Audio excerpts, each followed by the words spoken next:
Excuse me while I get set up here. All right, this is going to be chapter 3 of Wiersbe's book, Be Authentic. And he titled it Disciples and Disciplines. And we will be covering Genesis chapters 29, 30, and 31. So a lot of material to go through, but it's pretty well known. Most people know these stories about have at least heard of them, but some maybe not who are listening either now or will listen later. So we'll go through and review that, as it's good for us to do anyway. Last week, just to set us, last week we learned how each member of Isaac's family, who were still with Isaac mainly, succumbed to sin's temptations.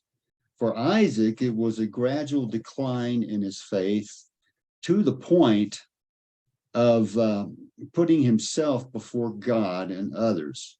And for Rebekah, his wife, it was deception and scheming. She was the schemer. For Jacob, it was dishonesty. For Esau, it was disbelief, not unbelief in God. We then saw how God intervened in that mess of a family and started setting things right by having the believers in that family join together to make the decision to send Jacob to Haran to find a wife, followed by God's direct communications with Jacob as he was making his way there to Haran, and Jacob's godly responses to that communication, that Jacob's ladder event. This week, in chapter 3 of Wiersbe's book, we're going to see Jacob arrive in Haran, fall in love with Rachel, discover that deception runs in his mother's family. It's not just Rebekah, but it runs in the family. And then he's going to mature in his faith. He's going to establish his career. And then when God's ready for him to, he's going to make his way back to the promised land of Canaan. So let's start by looking at the first big topic, which is marriage. So he was sent off to find a bride. Well, he found a bride. He found more than one bride, it turns out, as we read this. And the reason, a fundamental theological reason he did this is that the success of the covenant promises of God gave to Abraham depended upon Jacob's finding a wife and building a family that would eventually become the nation of Israel. Let's look at the fateful meeting of Jacob and Rachel first. So we'll start with Genesis, right at the beginning of Genesis 29 in verse 1. And we're going to go through 14, verse 14. Then Jacob hurried on, finally arriving in the land of the east. He saw a well in the distance. The flocks, 3 flocks of sheep and goat lay in the open field beside it, waiting to be watered. But a heavy stone covered the opening. But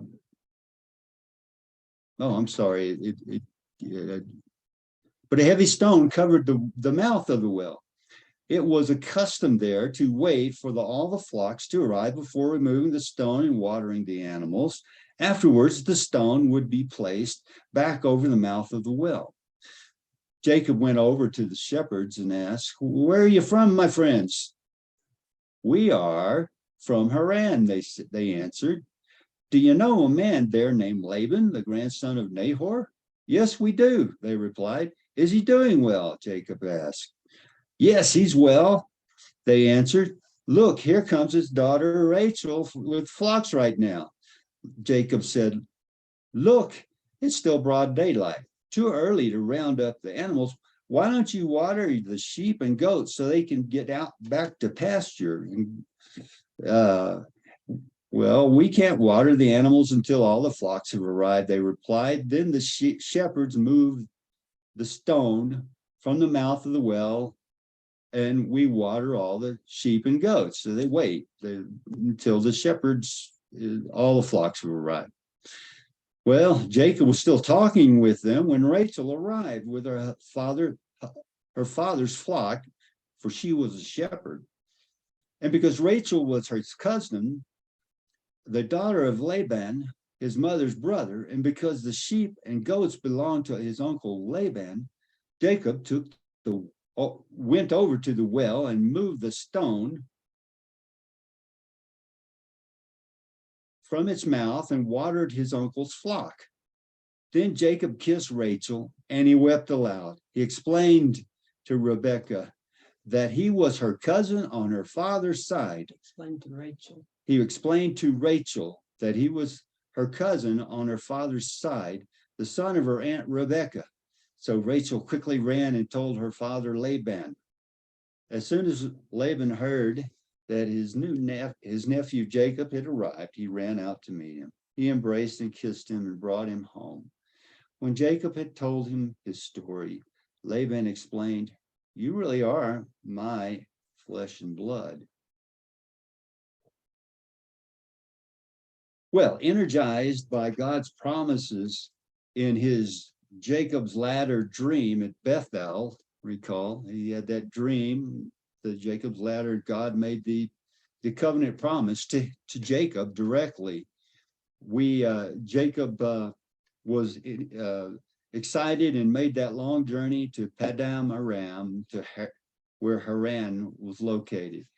And when he saw Rachel, it was love at first sight. The stone covering the well was large and heavy, right? But Jacob was strong enough to move it to water Rachel's flocks. When he introduced himself, she ran to tell Laban the news. Well, in the ancient Middle East, families' ties were solid and strong and important. And it was customary for the visiting relatives to stay in the homes of their flesh and blood. We can detect from this event some positive changes in the character of Jacob. First, this formerly shy homeboy was now forceful as he confronted these shepherds, moved the stone, and introduced himself to Rachel. Second, he was actually honest as he told his story this time. And then we have the next section where he meets Laban, his future father-in-law. And that's in verses 29, chapter 29, verses 14 through 20. So Laban arrives, and Laban exclaimed, "You really are my flesh and blood." After Jacob had stayed with Laban for about a month, Laban said to him, "You shouldn't work for me without pay just because we're relatives. Tell me how much your wages should be." Now Laban had two daughters. The older was named Leah, and the younger was, of course, Rachel. There was no sparkle in the eyes of Leah, in Leah's eyes, but Rachel had a beautiful figure and a lovely face. Since Jacob was in love with Rachel, he told her father, "I'll work for you for 7 years if you give me Rachel, your younger daughter, as my wife." "Agreed," Laban replied. "I'd rather give her to you than anyone else. Stay and work with me." So Jacob worked 7 years to pay for Rachel, but his love was so strong that it seemed to him but a few days.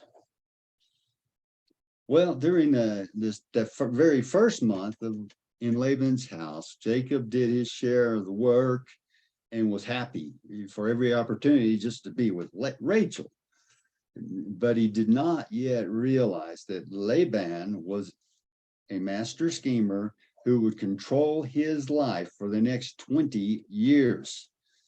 In the excitement of that moment, that moment of decision, which involved accepting a job and being engaged to a beautiful woman, Jacob failed to notice that Laban did not say when he would give Rachel to Jacob. He just said he would give her. So again, in this process, if we take a step back, we witness further growth in Jacob's character as he patiently served Laban for 7 difficult years. Shepherding's not an easy job, and 7 years is a long time, but Jacob's love for Rachel enabled it to pass quickly. And now we move on to the next verses, chapter 29, verses 21 through 30.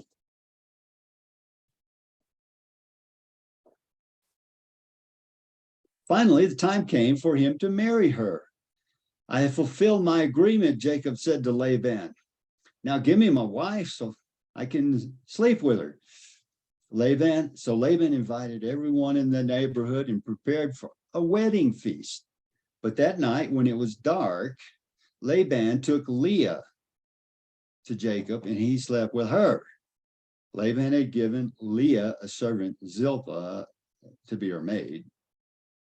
But when Jacob woke up in the morning, it was Leah. What have you done to me? Jacob raged to Laban. I have worked 7 years for Rachel. Why have you tricked me? It's not our custom here to marry off a younger daughter ahead of the firstborn, Laban replied.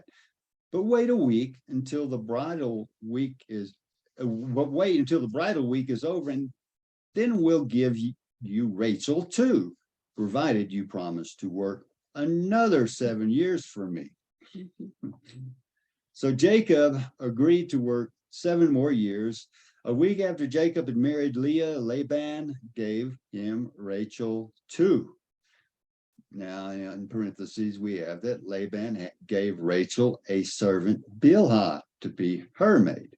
So Jacob slept with Rachel too, and he loved her much more than Leah.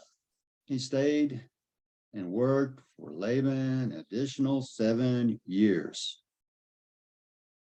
So Jacob, this man who had deceived his father, was deceived by his father-in-law now. And the man who had passed himself off as the firstborn now received Laban's firstborn daughter, Leah, as his wife. So God was showing Jacob, this deceiver, what his past victims had experienced, so they know what it feels like to be deceived himself. Had Leah wanted, she could have revealed the plot, but she thought through it, and that would have embarrassed Laban before all the wedding guests, and probably led to Jacob being banished from the home without Rachel. Then for the rest of Leah's life, she would have to live with a disappointed sister and be angry and an angry father. So revealing that scheme just wasn't worth it to her. And perhaps she was even a willing accomplice, happy to get a hardworking husband like Jacob who would inherit Isaac's wealth and enjoy the covenant blessings of Abraham. She knew that Rachel would also be part of the bargain, but was apparently willing to take the risk. We can only imagine what it was like for this Jacob, this groom, to wake up first thing in the morning on his celebration week and discover he was married to the wrong woman. During the next 7 days after their marriage, the tradition was for the bride and groom to be treated kind of like a king and queen for a week. But Jacob must have felt more like a court jester for that week. Laban had married off, for his part, he'd managed to marry off 2 daughters to a potentially wealthy man and had secured another 7 years of service from him as a bonus. So Laban was thinking deception pays here. Well, as far as Jacob's lot, what'd he do? In meekly accepting his situation and going back to work for another 7 years, Jacob was learning even more how to submit to God's will and was further growing in faith and character. He would endure, in fact, 13 more years of conflict, a total of 20, not only because of his father-in-law, but also because of his wives and their maids. The next big section we're going to cover is the narrator, Moses, transitions to building a family or parenthood. God would honor Jacob eventually by making him the father of 12 tribes of Israel. Still, the fact that four different women participated in building this nation would create for Jacob one problem after another. The man he'd grown up with in a divided and competitive home would find himself building a divided and competitive home. So why don't we do it this way? Let's look at each of the mothers individually, Leah, Bilhah, Zilpah, and Rachel, and the children each of them had. And to aid us in that, I'm going to share with you get it set up, a diagram that shows all of this.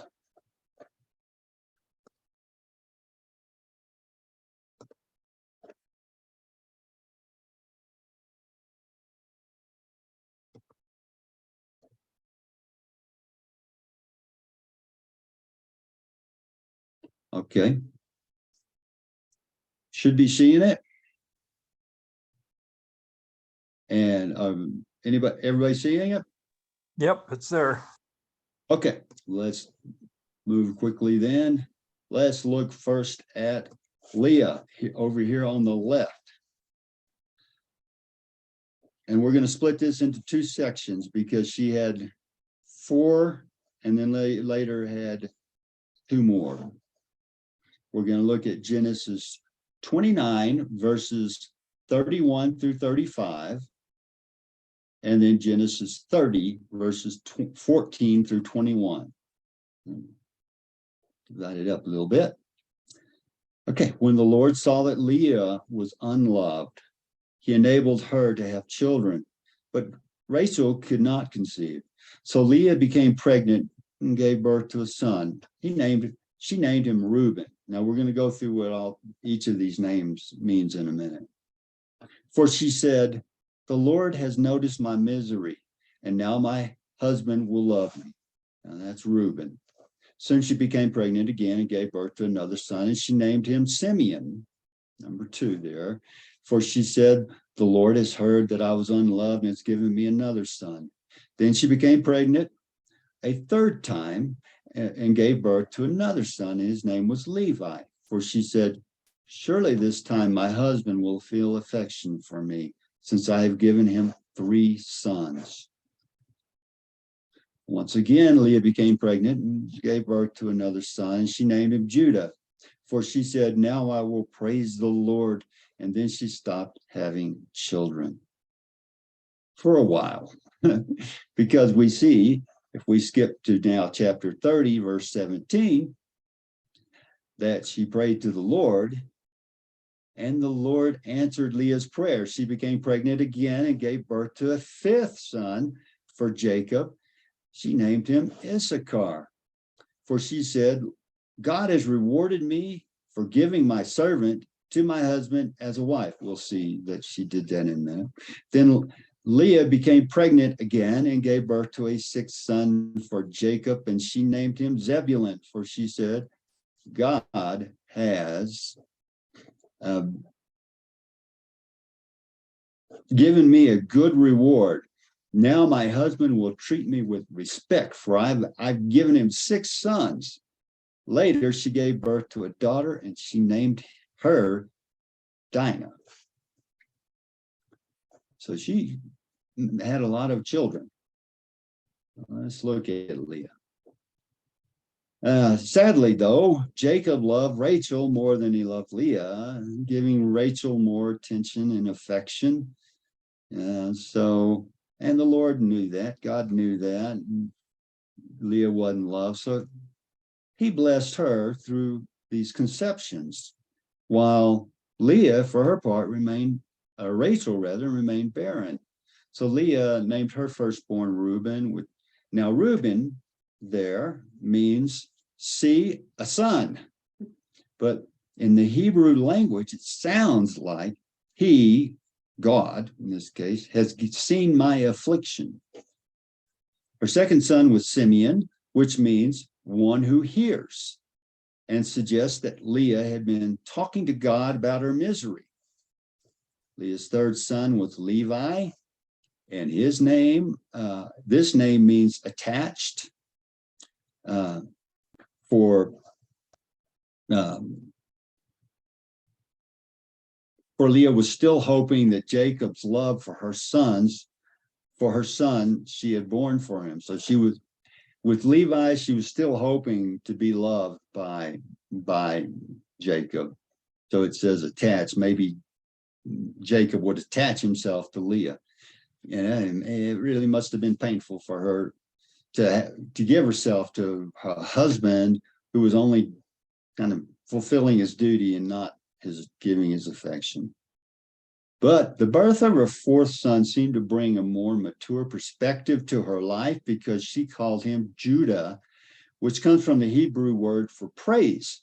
Instead of complaining to the Lord about her unresponsive husband, she was now praising God for his blessings. Now I will praise the Lord, she said in Genesis 29:35, we read. Then, after that period of barrenness, God enabled Leah to bear two more sons, Issachar, which means reward or wages, and Zebulun, which probably means honor. So you see in these later, Judah, Issachar, and Zebulun, how she matured and was less, her whole life wasn't just, will Jacob love me? It was more, thank you, God, for all my children. So she was growing up there. Now in Genesis chapter 30, verses 14 through 16, we have a little interlude here about mandrakes. So let's go over that in verse 30, verses 14 through 16. One day during the wheat harvest, Reuben found some mandrakes growing in a field. I recall, well, Reuben is Leah's son, right? Rachel, and brought them to his mother Leah. So he found these mandrakes. Rachel begged Leah, please give me some of your son's mandrakes. But Leah angrily replied, wasn't it enough that you stole my husband? Now will you steal my son's mandrakes too? So you can see these sisters were not quite getting along here. Rachel answered, I will let Jacob sleep with you tonight if you give me some of the mandrakes. So that evening, as Jacob was coming home from the fields, Leah went out to meet him. You must come and sleep with me tonight, she said. I've paid for you with some mandrakes that my son found. So that night he slept with Leah. What a family, yeah. So regarding these mandrakes, the fruit of the mandrake plant was called a love apple and was considered a powerful love potion. When Rachel saw Reuben's mandrakes, she wanted them for her own use and was willing to give Leah a night with Jacob as payment for the plants, right? Perhaps Rachel thought she would become fertile by eating this fruit. Well, we see in this episode even more, looking at Jacob's role in this thing, even more evidence of his spiritual growth and maturity. Rachel and Leah were effectively using him like a stud horse in their family bargaining, and he patiently tolerated it. And so rather than getting upset or doing something else. So that's the Mandrake episode. Now let's move to Bilhah's children. Well, that's in Genesis 30, the first 8 verses. It's 1 through 8. When Rachel saw she wasn't having any children from Jacob, she became jealous of her sister. She pleaded with Jacob, "Give me children or I will die." Then Jacob became furious with Rachel. "Am I God?" he asked. "He's the one who has kept you from having children." Then Rachel told him, "Take my maid Bilhah and sleep with her. She will bear children for me, and through her I can have a family too." So Rachel gave her servant Bilhah to Jacob as a wife, and he slept with her. Bilhah became pregnant and presented him with a son. Rachel named him Dan, for she said, "God has vindicated me, and he has heard my request and given me a son." Then Bilhah became pregnant again and gave Jacob a second son. Rachel named him Naphtali, for she said, "I have struggled hard with my sister and I'm winning." Okay. Oh, what a family. Okay, so let's look at now Bilhah's children. Even the most loving couples have their occasional disagreements, so it's not surprising in this family that there were some too. Here, Rachel blamed Jacob for something over which he had no control. But what Rachel needed was not a lecture from Jacob on theology or reproductive theory. She needed the kind of understanding of her husband and the encouragement that only his love could provide. And offering her maid Bilhah to become a surrogate mother, Rachel exercised her rights under the law of the land at the time and agreed that Bilhah should become Jacob's wife. The Lord answered Rachel's prayers, for Bilhah had conceived and had a son, gave birth to a son, whom Rachel named Dan, from a Hebrew word meaning vindication or judgment. Dan, vindication or judgment. That's quite a name for a son. She called Bilhah's second son Naphtali, my struggle. Quite another name for a son, because of the wrestling she had experienced over the blessings enjoyed by Leah. With the birth of Naphtali, Bilhah then ceased to conceive. Let's move now to Zilpah in Genesis 30, verses 9 through 13. So the next verses after those verses 1 through 8. Okay, we just read through Zilpah's births, and now we'll quickly go through Bilhah. Meanwhile, Leah realized she wasn't getting pregnant anymore, so she took her servant Zilpah and gave her to Jacob as a wife. Sounds like she's copying Rachel. Soon Zilpah presented him with a son. Leah named him Gad, for she said, "How fortunate I am." Then Zilpah gave Jacob a second son, and Leah named him Asher, for she said, "What joy is mine. Now the other women will celebrate with me." Apparently, they were not celebrating before. So Leah's temporary barrenness there for a few years motivated her to give Jacob a fourth wife, Zilpah. Okay, so Gad means luck has come, and Asher means blessed or happy. Right? Then the big surprise happens in Genesis 30. We skip down to verses 22 through 24. And we see that then God remembered Rachel's plight and answered her prayers by enabling her to have children. she became pregnant and gave birth to a son.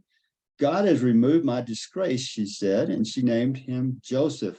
For she said, may the Lord add yet another son to my family. So finally, Rachel conceived and gave birth to the son she named Joseph. Now, the Hebrew words that form the word Joseph are kasaf or saf, which means take away, and Yosef, which means to add. So take away and add. God had taken away her shame of being childless and added to her blessings. We will see later in our readings that her prayer, may the Lord add yet another son to my family, was answered in the birth of Benjamin, son of my right hand. But as we'll see, the delivery led to her death. And that's for next week. Now we move, we've birthed everybody here. We've gone through all of the 12 tribes there. And the Dinah. The next big section for Jacob is learning and establishing his livelihood. And that takes us from Genesis 30:25 through Genesis 30, verse 43.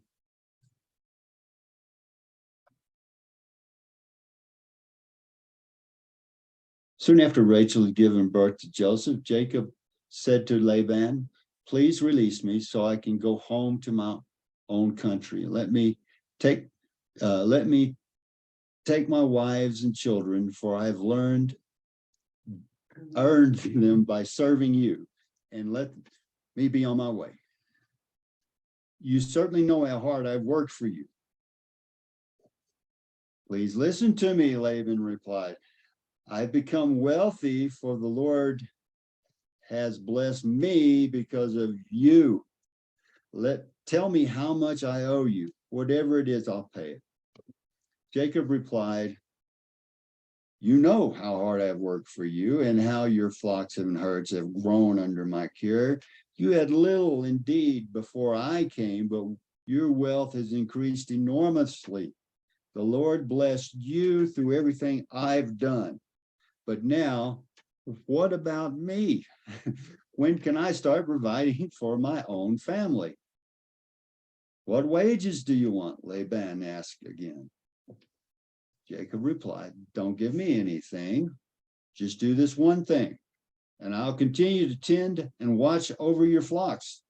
Let me inspect your flocks today and remove all the sheep and goats that are speckled or spotted, along with all the black sheep.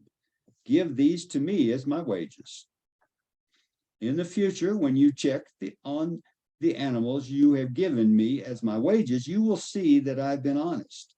If you find that my flock has any goats without speckles or spots, or any sheep that are not black, then you will know that I have stolen them from you.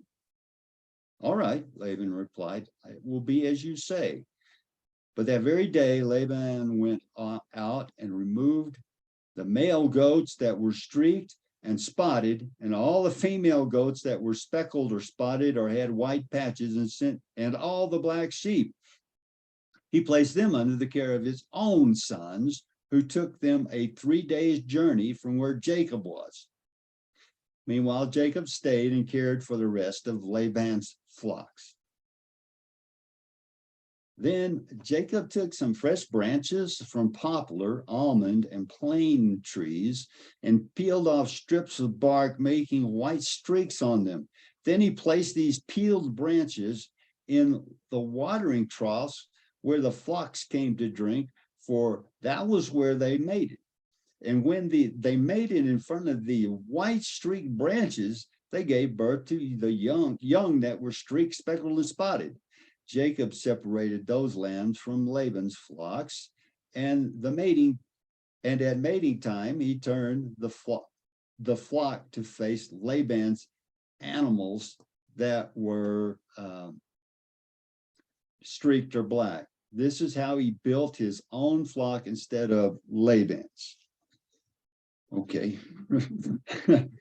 Whenever the stronger females were ready to mate, Jacob would place the peeled branches in the watering troughs in front of them. Then they would mate in front of the branches. But he didn't do this with the weaker ones. So the weaker lands belonged to Laban, and the stronger ones were Jacob's. As a result, Jacob became very wealthy with large flocks of sheep and goat, female and male servants, and many camels and donkeys. All right, so let me stop sharing, and we'll talk about these verses here.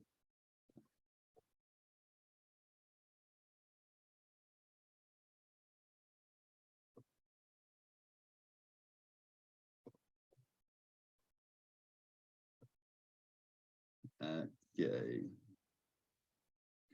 Well, Jacob had earned the right to this freedom he's requesting, but Laban was not about to lose his son-in-law easily, mainly because he knew that Jacob's presence had brought Laban's blessings from God. It wasn't really Jacob, it was God's blessings that were doing it. This time, however, God prepared Jacob to face his father-in-law. Jacob will eventually tell us in a few verses later that the Lord had talked to him in a dream and told him exactly what to do. All that Jacob wanted for his wages was the privilege of building his own flock and sheep and goats from the speckled and spotted animals in Laban's flocks. These would be separated by this 3 days journey from Laban's animals so that Laban could investigate it at any time and immediately know that Jacob wasn't robbing him. Jacob's peeled sticks and stuff belonged to the same category as Rachel's mandrakes.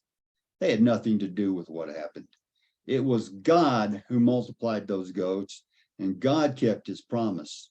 During the next 6 years, Jacob became very wealthy because of his faith and the blessing of the Lord. That was the reason, not these strips of bark. At last, he was ready to strike out on his own. So he's built up his flocks. He can strike out. He's got something now. He's actually got something so he can strike out. So let's look at the next big section in this sequence here, which is freedom. Breaking free from Laban and reclaiming his roots. Let's look at Genesis 31, verses 1 through 21, 1 through 21. Okay. But Jacob soon learned that Laban's sons were grumbling about him. Jacob has robbed our father of everything, they said. He has gained all his wealth at our father's expense. And Jacob began to notice change in Laban's attitude toward him. Then the Lord said to Jacob, return to the land of your father and grandfather and your relatives there, and I will be with you. So Jacob called Rachel and Leah out to the field where he was watching his flocks. He said to them, I have noticed that your father's attitude toward me has changed, but the God of my father has been with me. You know how hard I've worked for your father, but he has cheated me, changing my wages 10 times. God has not allowed him to do any harm to me, though.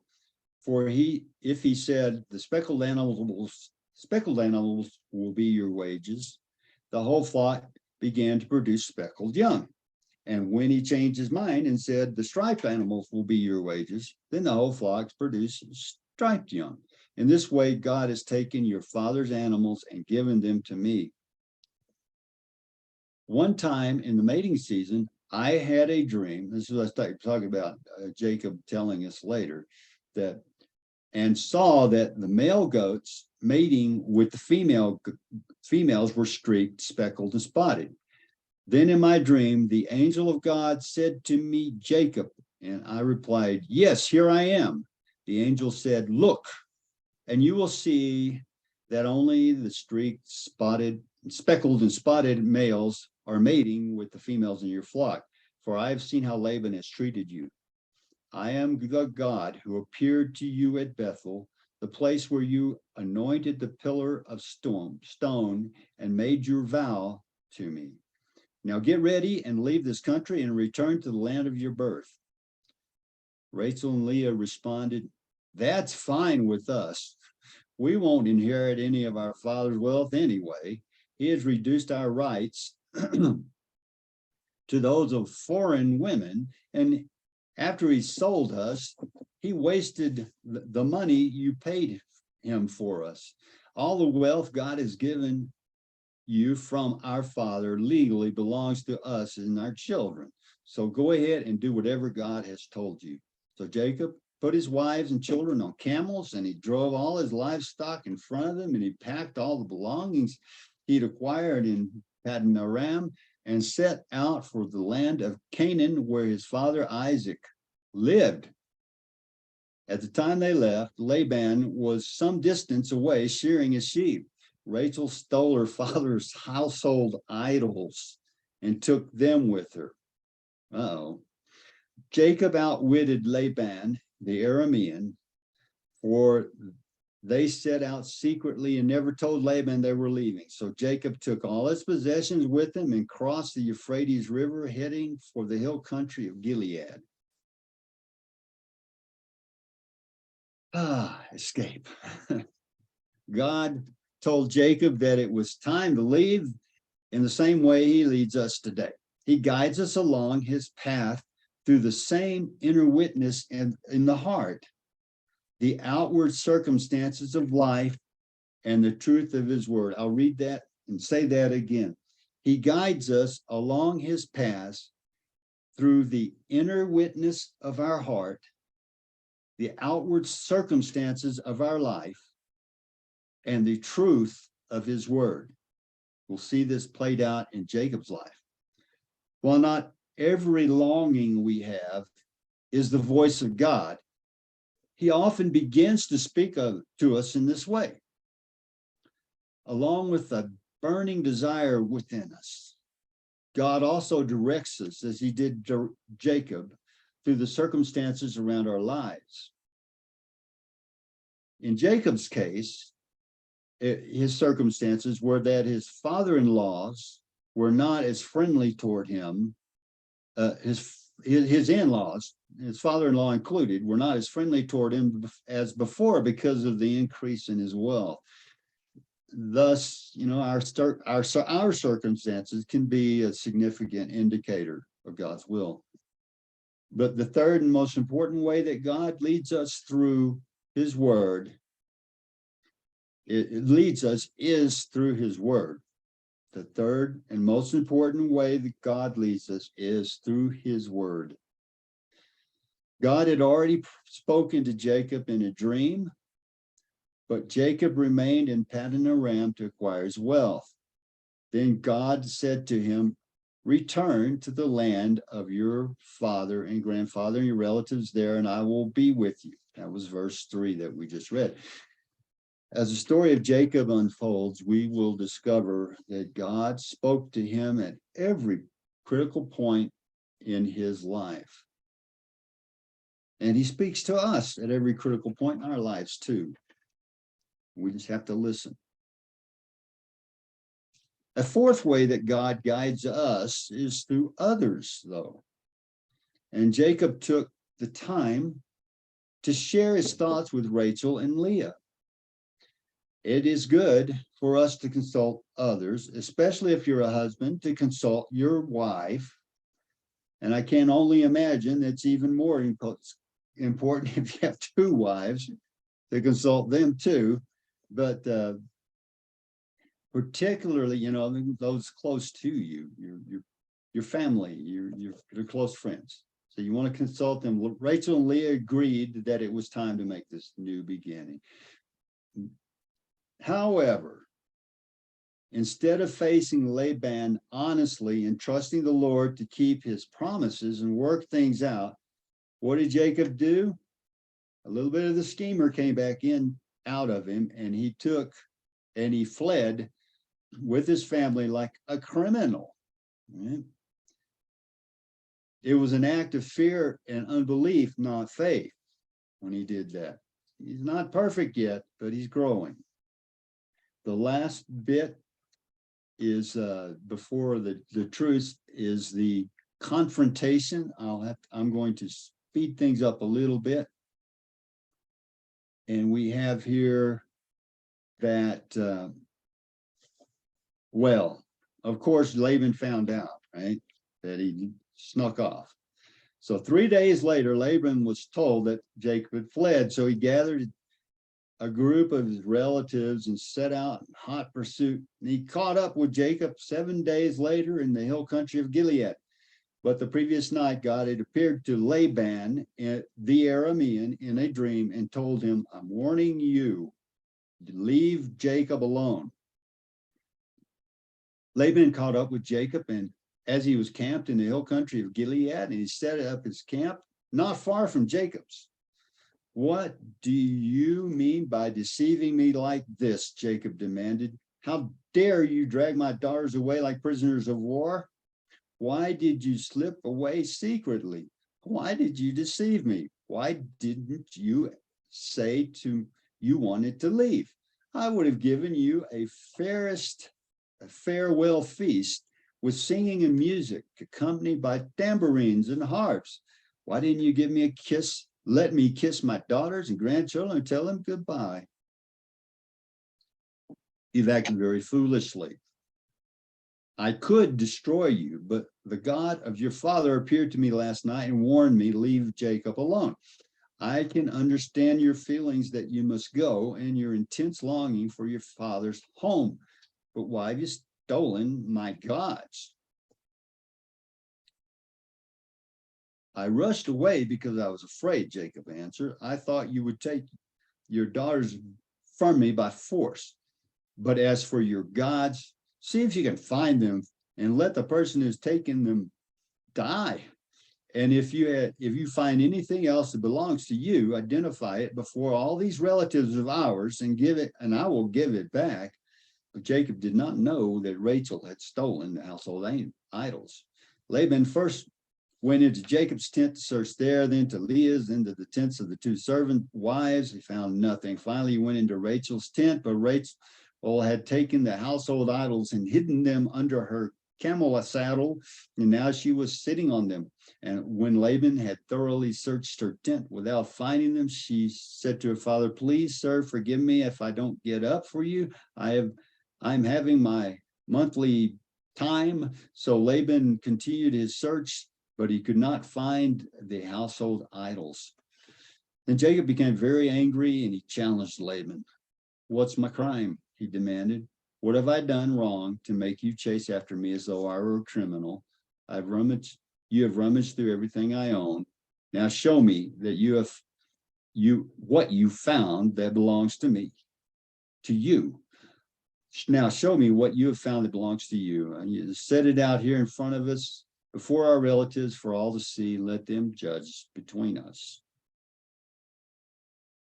For 20 years I've been with you, caring for your flocks, and all that time your sheep and goats never miscarried. In all those years, I never used a single ram of yours for food. If any were attacked and killed by wild animals, I never showed you the carcass and asked you to reduce the count of your flock.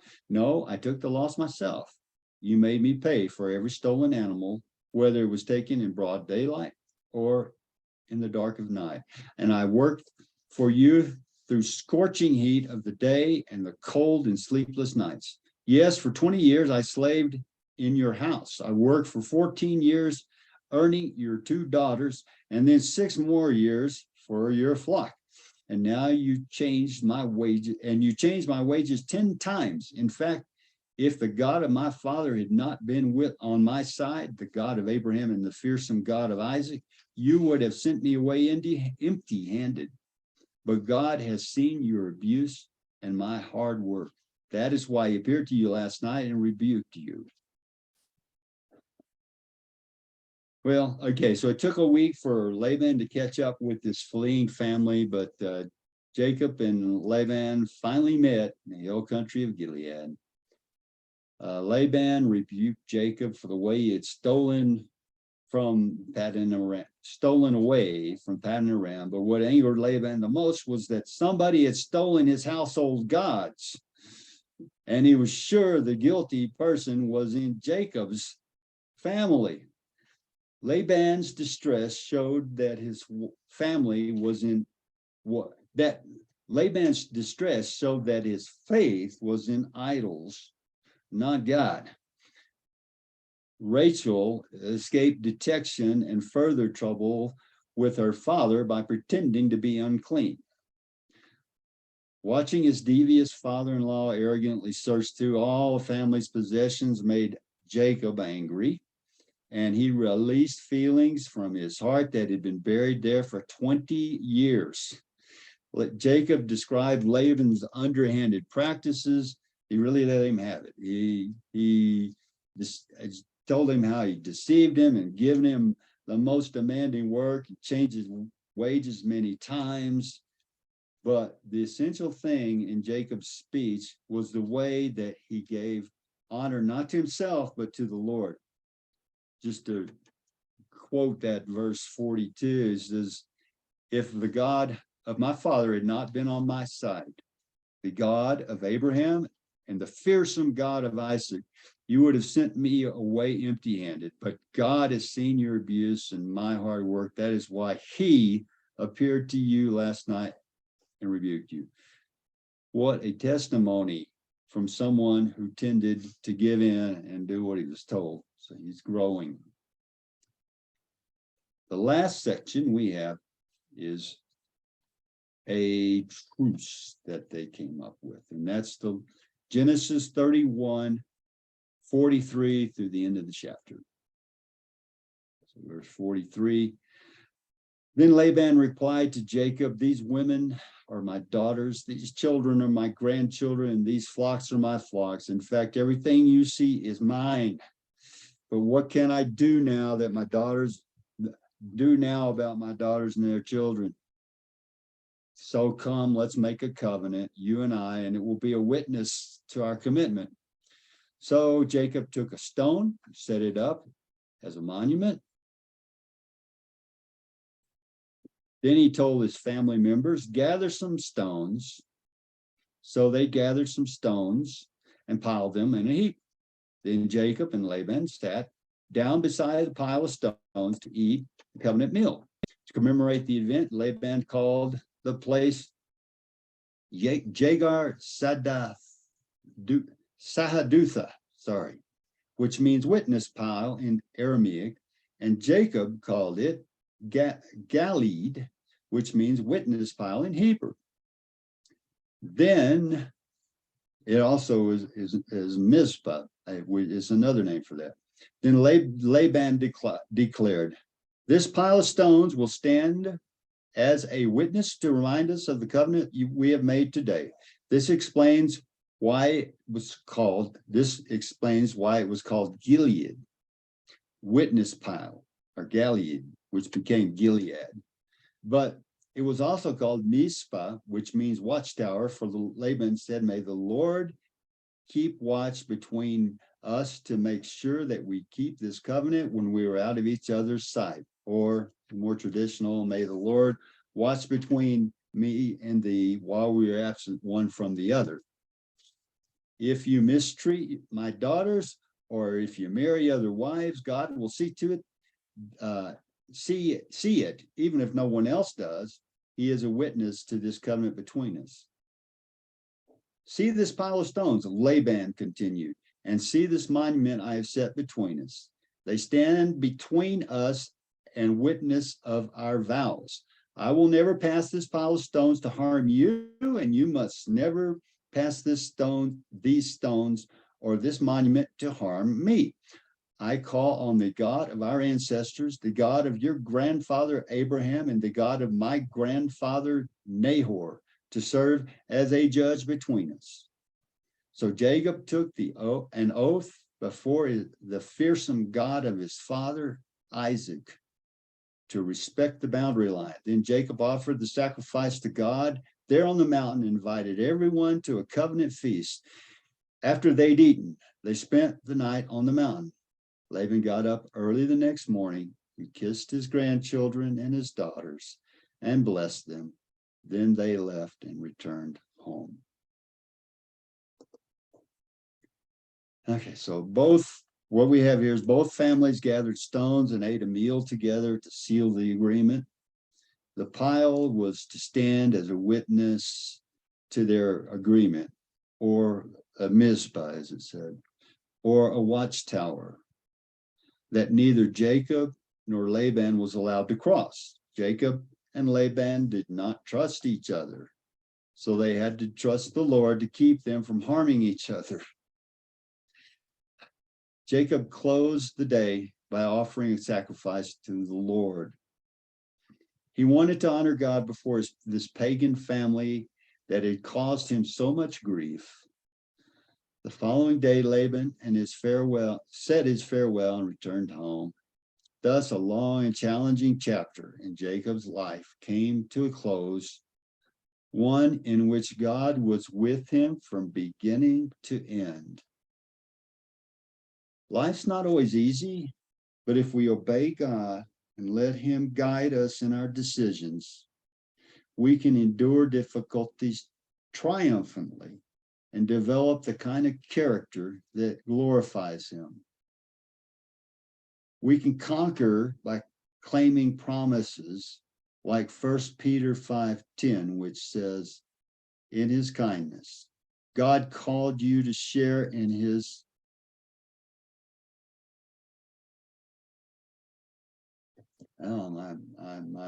my copy is messed up. I'm sorry.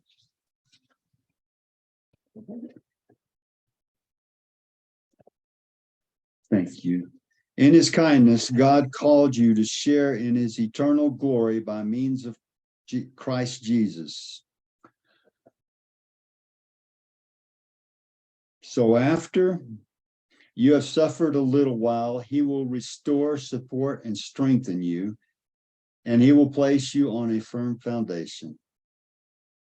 The God of Jacob never fails us.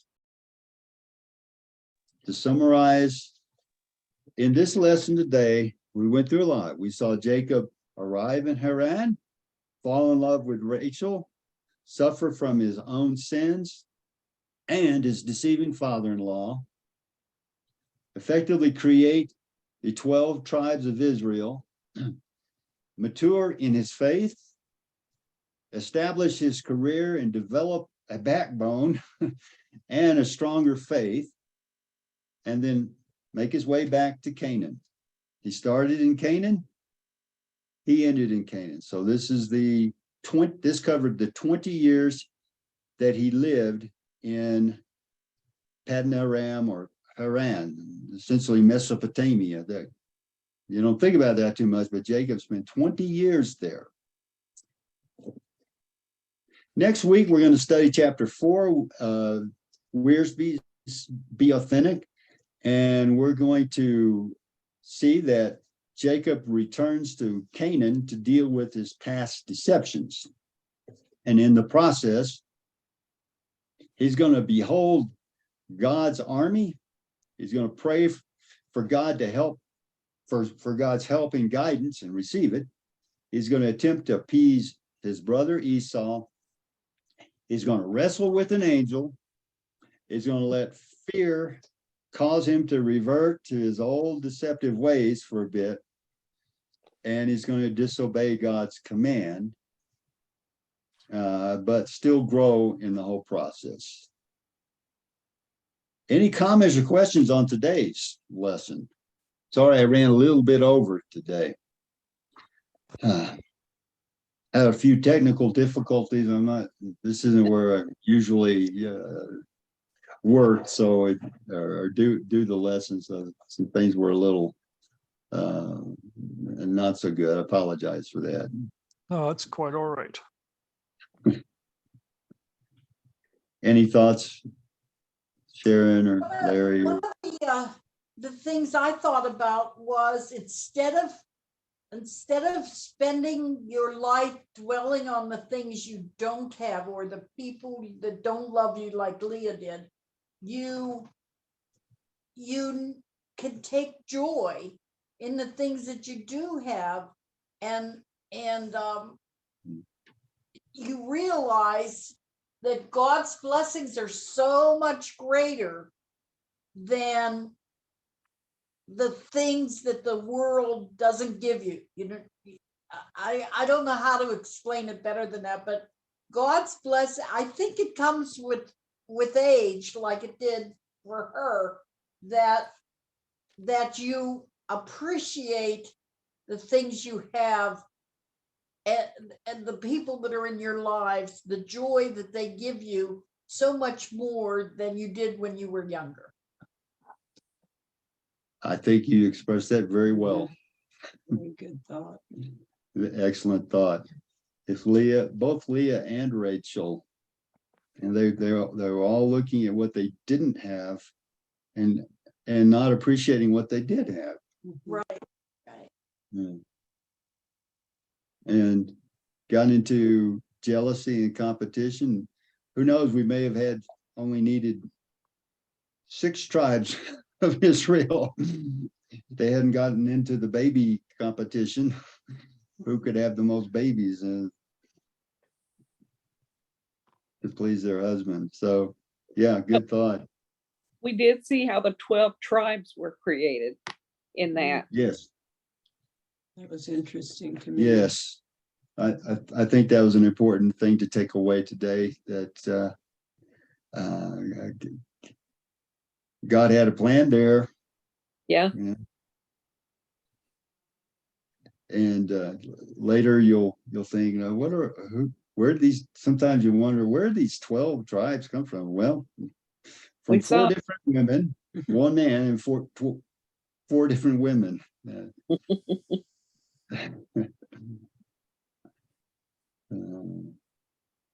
And you can, I think God in this writing makes it clear that that's not the best way to have a family, because that was not a very good family. And who knows, the tribes really never were that coherent the whole time. There was always fighting among the tribes almost from day one. They had a bond, but they also, well, right after Solomon's life, then they split the 2, never to become one again until, I guess, maybe when they all came back after they were all taken away. But yeah.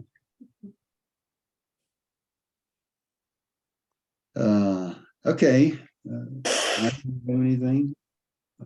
I was interested how all the scheming that Jacob did really came back to him in his own life, and that God was really teaching him a lesson there.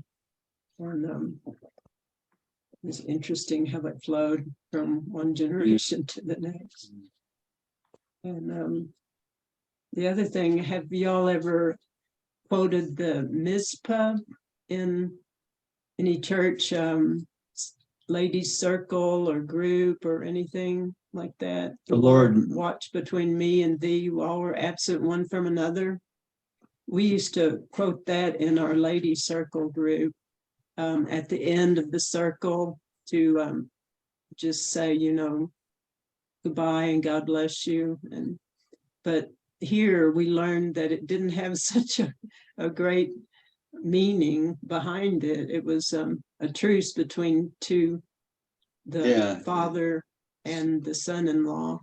People, as Wearsby points that out, is people for a while incorrectly interpreted as kind of a way to wish each other well, and that God be with you till we meet again, kind of like that. But it's really may the Lord watch between me and thee. They're not wishing each other well there. They're saying, may the Lord watch you, that you don't do anything to me, and me that I don't do anything to you. No more scheming. No more scheming.